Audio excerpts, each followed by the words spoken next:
November 17, 2025. This was supposed to be the day everything changed, the day a prophecy whispered for years finally came true, but it didn't. What happens when a global prediction, one that gripped millions, simply fails? What happens when your husband challenges your prophet on his failed prophetic prediction? And what will you do if you find out that the man you trust as your spiritual father is secretly doing rituals to end the life of your husband? Let's get into the story to find out. As I said, from that day, the attitude of the church toward my husband changed.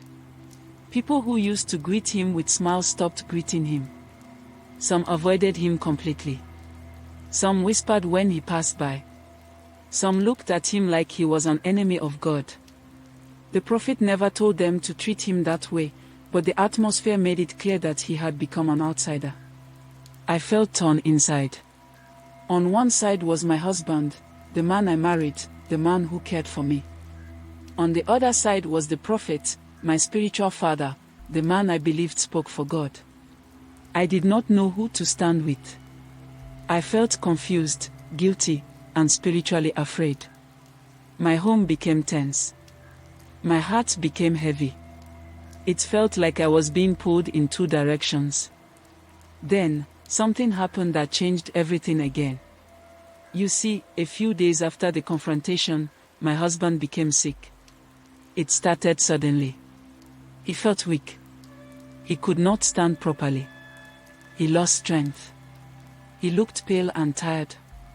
At first, we thought it was stress. But the sickness grew worse quickly.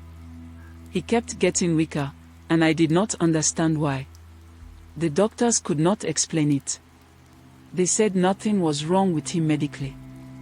That was when fear entered my soul. A deep fear that I could not control.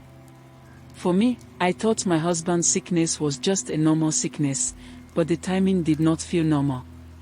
The speed did not feel normal. His weakness did not feel normal. Something inside me whispered that this was not ordinary. I tried to pray, but my mind was filled with confusion. I wanted to believe God would heal him. I wanted to believe nothing was wrong. But when I remembered the prophet's warning words, my heart started shaking. I did not know what to think anymore.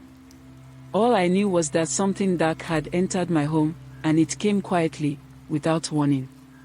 I didn't know it yet, but the sickness was not natural. For me, I thought the failed prophecy was the worst thing that could happen. But the real danger was still hiding in the dark.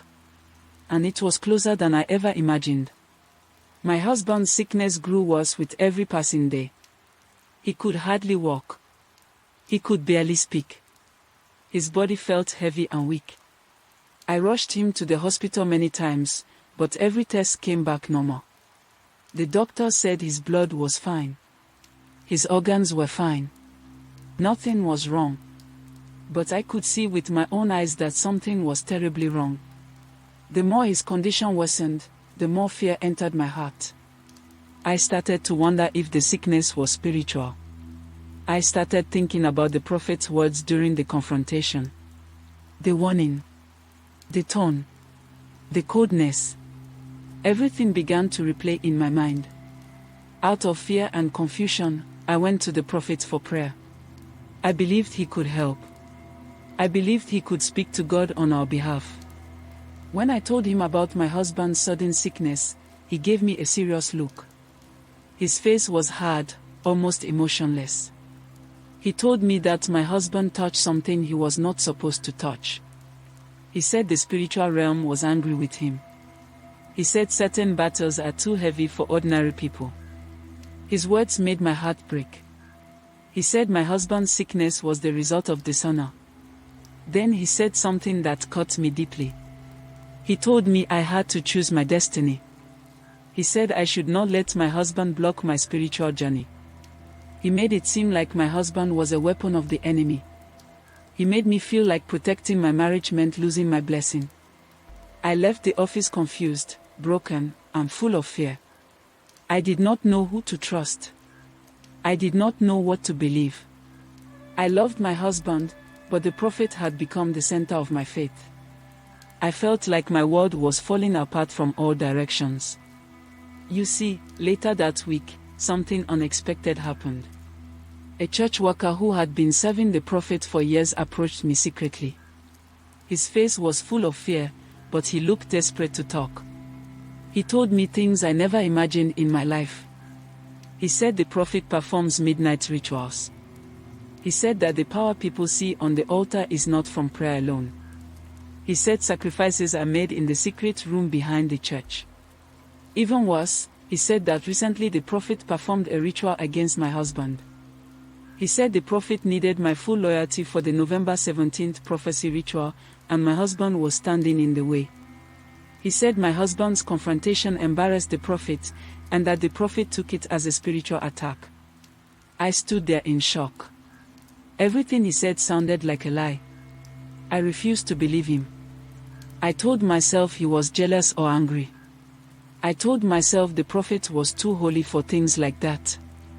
I pushed the thoughts away, even though something inside me began to shake. But the truth is, everything changed the night I decided to stay behind after a church meeting. I saw something I was never supposed to see. A door that was always locked was left open. Curiosity and fear pushed me to look inside. What I saw made my whole body go numb. I saw a room filled with strange items. Dark marks on the floor. Bowls with dried substances. Red cloths. Burning candles. Items that looked like pieces of people's clothing. And on a white sheet of paper, my husband's name was written on it, with a red ink. The name, after being written, was cancelled. At that moment, the truth hit me like a hammer. My knees became weak. My heart burned inside my chest. Everything the church worker said suddenly made sense. I felt a pain I cannot explain. I felt betrayed in a way that broke my spirit. That night, I understood why my husband's sickness made no sense. I understood why the prophecy failed. I understood why the prophet acted the way he did. My eyes finally opened, but the truth I saw was darker than anything I was prepared for. I ran out of the room with tears in my eyes. I did not know where to go. I did not know who to talk to. All I knew was that something was deeply wrong, and I had been blind for too long. And that was the night I realized the man I called father was capable of ending my husband. I never knew that the same faith I held so tightly was the very thing that was destroying my life. And now, I was finally ready to admit it. For the first time in many years, I sat alone and thought about my life. I looked back at all the things I had done in the name of faith, and my heart became heavy. I realized I had been controlled without knowing. I had been moved like a small child who could not think for herself. Then, I began remembering how the prophet slowly separated me from my husband. He made me believe that my husband was stopping my destiny. He made me believe that I should trust prophecy more than my marriage. Every small problem became a spiritual attack. Every mistake my husband made became a sign that he was fighting against my calling. I accepted everything because I thought the prophet was guiding me. I never questioned anything. As I thought deeply, I saw how blind I had been. I noticed how the prophet always spoke in a way that made me depend on him. I remembered how I started choosing church programs over spending time with my husband. I remembered how I ignored my husband's warnings, thinking he was spiritually weak.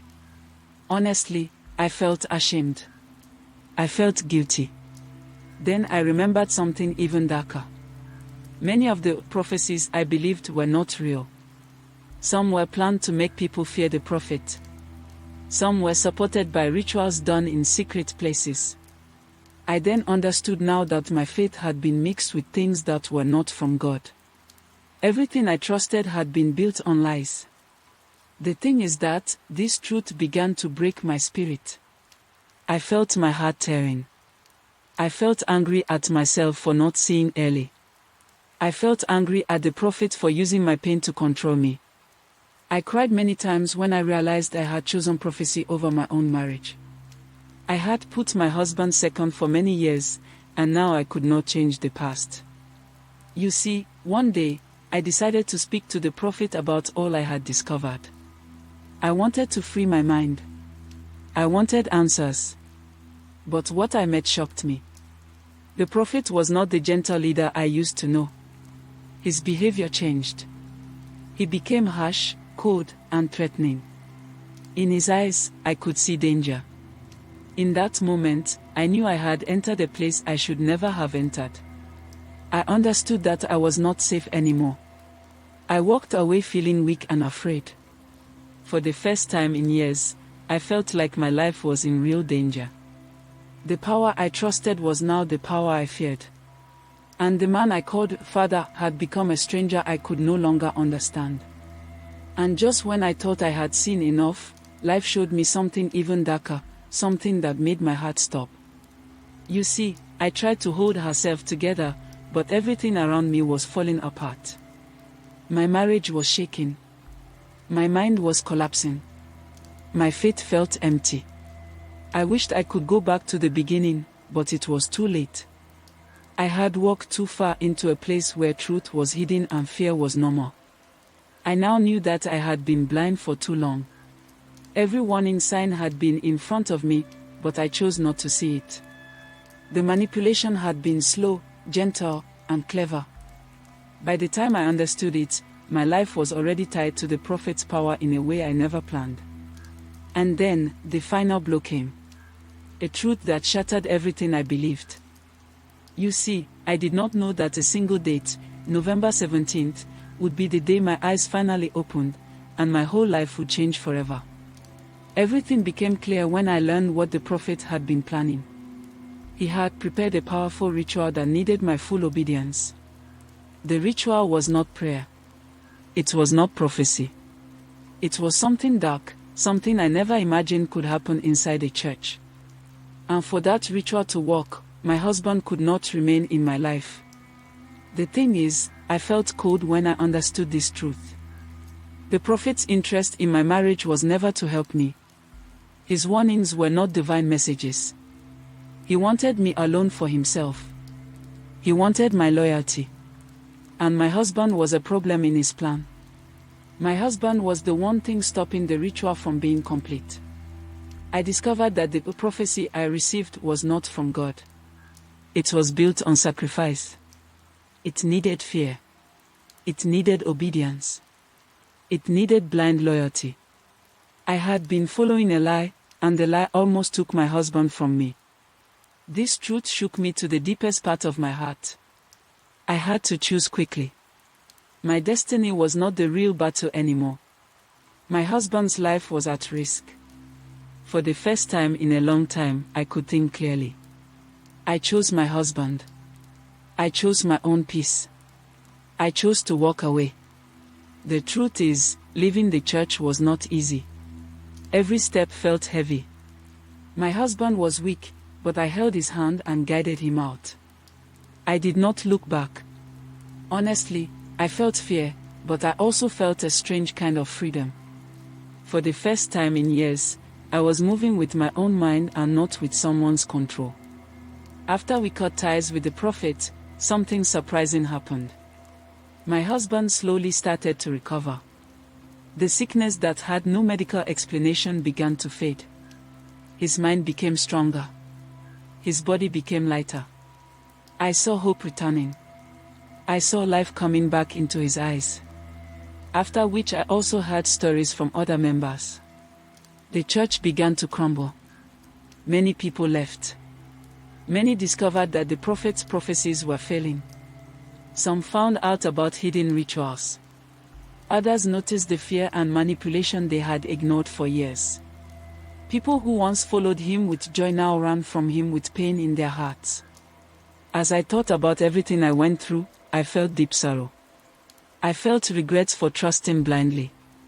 I felt ashamed for choosing prophecy over my marriage. The truth is, I cried many nights, begging God to forgive me. I realized how easy it was to lose yourself when you give someone too much power over your life. But I am also grateful that I escaped before it was too late. I wanted to forget everything, but one truth kept burning in my heart. I had allowed darkness to enter my life through the very man I trusted the most. My sisters, I want to tell you this. Think for yourselves. open your eyes. I want you to know that faith without wisdom is dangerous. Trusting a leader without questioning can destroy a life. I learned this lesson painfully, and I do not want anyone else to fall into the same trap. I ask you to stay close to God, not close to fear. To seek truth, not manipulation. To protect their families, not sacrifice them for someone's prophecy. My story, as I share with you, is not just a confession, it was a warning. I lost myself in a prophecy that was never meant for me. But I almost lost my husband too, to a man I trusted more than God. My brothers and sisters, this story is a deep reminder that not every voice that speaks in the name of God is truly sent by Him. Sometimes, the people we trust the most are the very ones leading us into danger. Today, we have heard how one woman's life almost ended because she followed a man instead of following God for herself. If there is one lesson to take from our story, it is this: your faith should never blind you, your loyalty should never destroy you, and no prophecy should ever replace your peace or your family. Many people are trapped today in spiritual fear. Many are living under the control of leaders who use prophecy to manipulate them. If this story touched you, let it open your eyes. Let it guide you. Let it teach you that real faith brings peace, not confusion, love, not fear. And to anyone watching who might be going through something similar, please remember, God is not in the business of confusing you. God does not take your family to prove a point. God does not need fear to speak to you. We thank you for watching this confession. If you gain wisdom from it, if you were blessed, or if it helped you see something clearly, please support this channel. Like this video to help more people see it. Share it with someone who needs this warning. And subscribe so you don't miss the next deep confession that may change your life. Thank you once again for joining us. Stay safe, stay wise, and may God guide your steps.